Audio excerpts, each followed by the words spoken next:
자, 지금 여러분 이게 어떻게 보면 좋은 소식일 수도 있어요. 김경수마저 이재명을 비판을 합니다.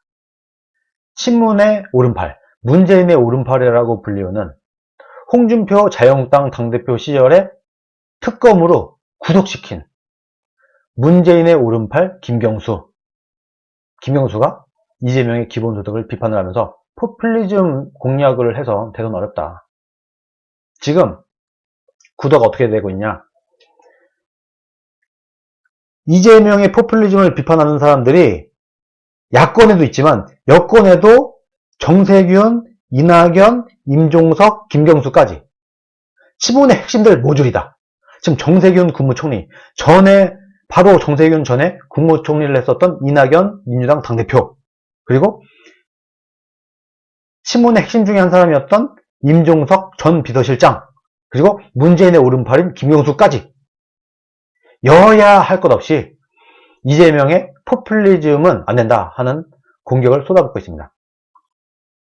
그야말로 제가 볼 때는 친문들 총출동했다.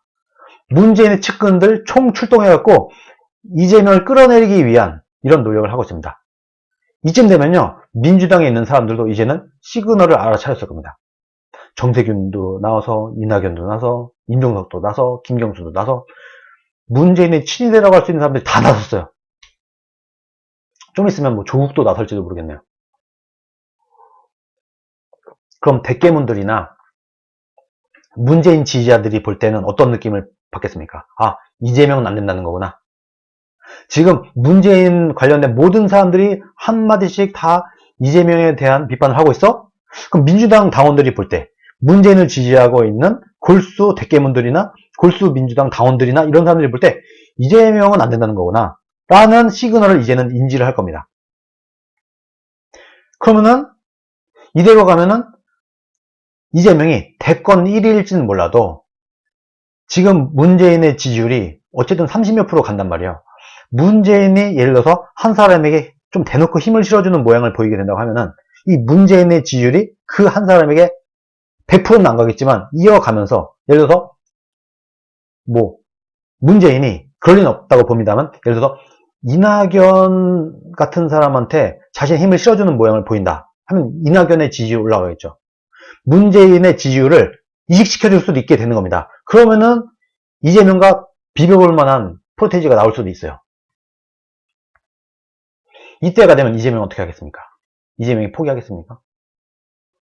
네, 네버더레스님 시절이 안 좋아서 조금밖에 못 보내서 속상하네요. 아이고 아니십니다. 아이고 대단히 감사합니다. 네, 네 슈퍼챗 감사합니다. 아이고 조금밖에 못 보낸다고 하는데 네, 10,000원이나 보내시네요. 네, 슈퍼챗 감사합니다. 이쯤 되면 이재명이란 사람은 우리가 아는 이재명은 제가 볼 때는 탈당을 하고도 남습니다. 지금은 엄청나게 눈치를 보고 있어요. 지금은 엄청나게 그 민주당 사람들의 눈치를 보면서 야, 이거 내가 탈당할 수 없는데 어떻게든 내가 최대한 민주당 지지층도 끌어모았고 내가 대통령이 돼야 되는데 하면서 문재인에게 바짝 엎드리는 모양을 보이고 있습니다. 그리고 친문 세력들이 이재명을 비판을 하면은 약간 한 수 접어두는 식의 메시지를 내면서 아우 저한테 자꾸 왜 이러세요? 저 잘할게요. 이런 식의 시그널을 나름대로 이재명은 문재인 쪽에게 보내고 있어요. 그런데 가장 큰 문제가 뭐냐? 문재인이 이재명을 못 믿어요. 문재인은 분명히 이재명이 대통령이 되면은 나 감옥에 보낼 거다라고 확신을 하고 있을 겁니다. 그래서 이재명을 문재인은 대선 후보로 만들어줄 수가 없는 그런 구도가 이미 확정이 된 거예요. 이미 확정된 거라고 봐야 돼요. 친문의 모든 사람들이 똘똘 뭉쳐갖고 이재명을 끌어내리기 시작을 했어요. 이미 끝난 겁니다. 그러면 제가 만약에 이재명이라고 하면은 어차피 민주당의 대권 후보는 못 된단 말이에요. 그러면은 이재명은 이런 생각을 할 겁니다. 야, 그러면은 어차피 지금 국민의힘당에서도 나를 지지하는 사람들이 한 20몇 프로 된단 말이야.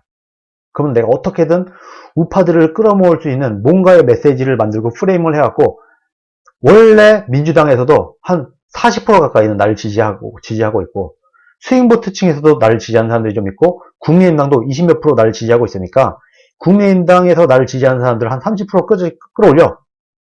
그러면 내가 무소속으로 대통령 후보로 나서도 해볼 만한 거 아니야? 30몇 프로 가져올 수 있는 거 아니야? 라고 생각할 수도 있습니다. 이때가 되면은 민주당에서 문재인이 만들어낸 후보 1명, 그리고 이재명 1명, 그리고 야권의 대선주자 1명, 이렇게 나오게 되겠죠. 그래서 민주당 대 야권 대 이재명, 말하자면 이렇게 3자 구도가 될 수도 있다고 저는 봅니다. 충분히 그렇게 될 수 있습니다. 이재명이 대선 포기 안 할걸요? 대통령 포기 안 할걸요? 제가 볼 때는 충분히 이재명은 그렇게 할 수 있다. 그리고 이때가 되면은 포퓰리즘 싸움이나 우리가 돈 덮어줄게, 이런 싸움으로는 민주당 후보나 이재명을 이길 수가 없어요. 그거는 명명백백히 아주 대척점을 딱 만들어서 우리는 민주당 쪽과 이재명 쪽과 완전 다르다. 우리는 포퓰리즘 안 한다. 우리는 진짜 자유주의 시장경제, 꿈이 있고 희망이 있는, 열심히 일하면 잘 먹고 잘 살 수 있는 나라를 만들겠다. 그냥 뭐 기본소득, 기본주택, 뭐 돈 다 퍼주는 거 말고 그냥 가만히 앉아만 있어도 다 벌어먹고 사는 환상의 꿈 말고, 그런 있지도 않은 유토피아 말고, 그런 유토피아는 현실에 존재하지 않으니까 정말 열심히 일을 하면 우리가 잘 살 수 있는 그런 나라를 내가 한번 만들어 보겠다 하는 사람이 나오게 된다고 하면은 이재명과 민주당이 표를 갈라먹기 때문에 이 사이에서 야권 단일 후보가 대통령이 될 수도 있다고 봅니다. 저는 충분히 그래서 가능성이 상당히 있다고 봅니다.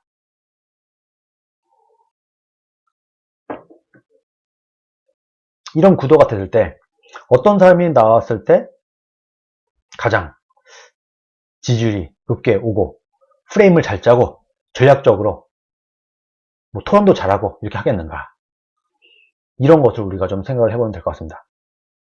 제가 앞서도 설명을 드렸다시피 어떻게든지 간에 일단 야권의 모든 사람들이 똘똘 뭉쳐서 단일 후보로 내세우기만 하면은 어떤 변수에도 불구하고 이길 수 있어요.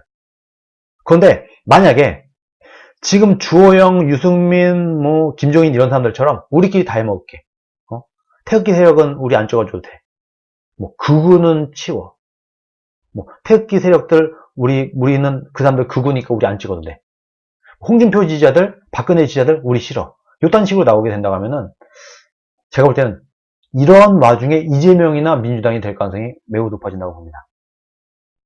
저는 상식적인 선에서 말씀을 드리는 겁니다. 저는 그렇게 생각을 합니다. 이런 복잡한 상황이 있어요. 지금 야권에서도 뭐 김종인, 주호영, 뭐 유승민 이런 사람들이 열심히 자기들끼리 권력을 엔조이하려고 노력을 하고 뭔지 모를 단합이 안 되는 모습, 이런 것에서 많이 안타까워하는 사람들이 있는데, 여권도 만만치 않습니다.